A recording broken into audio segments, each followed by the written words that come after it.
7h25 sur Sud Radio, tout compte fait avec vous, Éric Revel. Bonjour Éric. Bonjour Benjamin, bonjour à tous. Bon, encore une mauvaise nouvelle pour la France. Tiens, la Commission européenne va nous faire payer une amende. Pourquoi ? Parce que nous ne respectons pas nos engagements en matière de déficit public.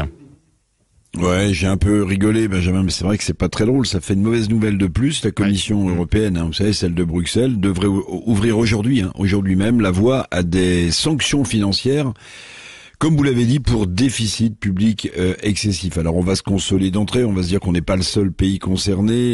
Il y a une dizaine de pays qui pourraient subir les foudres de Bruxelles.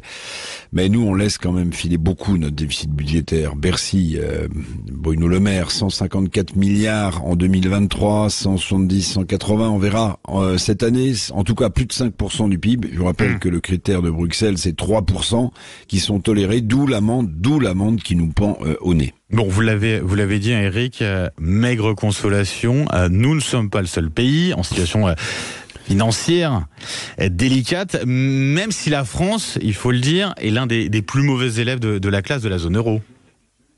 Ah bah absolument, je regardais en tête de ceux des pays qui vont écoper d'une amende. Il y a devant nous, bon, l'Italie, 7% du PIB, la Hongrie, la Roumanie. Puis c'est tout. Puis après, il y a la France, vous voyez. Donc on est parmi les plus mauvais élèves.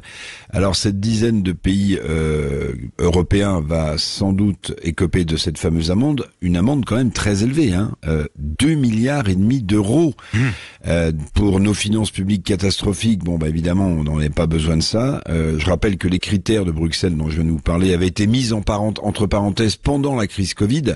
Forcément, les États dépensant à tour de bras pour soutenir leur économie respective. Mais là, c'est fini. Nous sommes rattrapés par le mur des réalités de notre mauvaise gestion. Puis si vous ajoutez à cela quand même, les programmes économiques pour les législatives du bloc Nouveau Front Populaire ou peut-être moins dépensier du RN, le déficit budgétaire va encore se creuser. Les deux blocs politique, je vous rappelle quand même, ils veulent revenir par exemple sur la réforme emblématique des retraites, on en pense ce que l'on veut, ou celle du marché du travail, des réformes justement préconisées à tort ou à raison par Bruxelles comme source d'économie budgétaire. Donc vous voyez que les législatives vont avoir un impact non négligeable sur notre déficit budgétaire. Une amende de plus de 2 milliards d'euros qui nous pend au nez, donc, et il faut pas croire que l'Allemagne va nous faire des cadeaux là-dessus.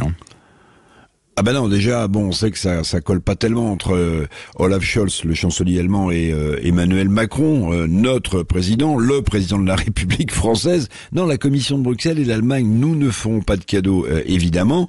Mais quand même, je vais vous dire un petit truc. Coller une amende de 2,5 milliards d'euros à un pays déjà en déficit, c'est aussi, un enfant de 6e le comprendrait, accentuer le trou dans ses caisses.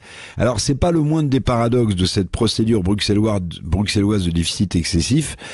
Ainsi va la dure loi européenne que l'Europe fédérale et nous-mêmes, nous avons signé, mon cher Benjamin. Bah oui, est-ce qu'on marche pas un petit peu sur la tête, aurait dit Patrick Rocher. Un peu. Forcément, salut. Merci beaucoup, Éric Revel. Très bonne journée à vous. Sud Radio, 7h29.